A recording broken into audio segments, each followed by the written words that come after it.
The islands of the Caribbean region are famous for their relaxing beaches and lively music. But the music of the instrument known as steel band, or pan, is native to only one island nation, Trinidad and Tobago, home of the steel band. Steel band music is a popular part of life here. From the small fishing villages to the hilltops, the whole population knows and loves the national instrument. You got that! Pan is most important to Trinidad and Tobago. It's part of our culture. It was invented in Trinidad and Tobago.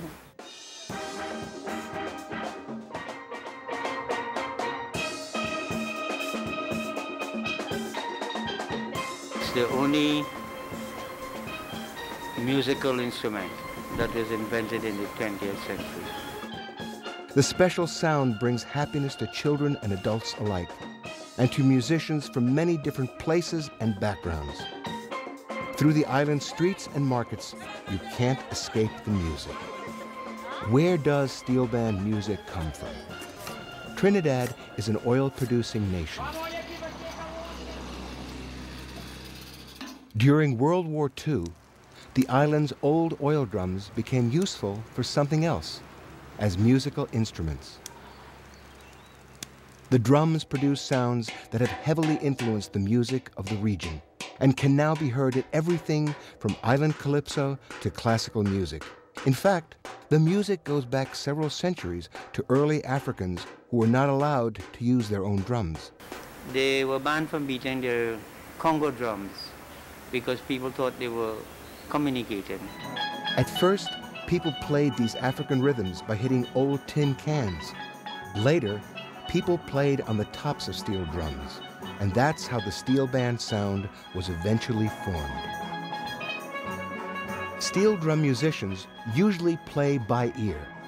Most players don't use music written on paper. In fact, in the early days, they knew nothing about music.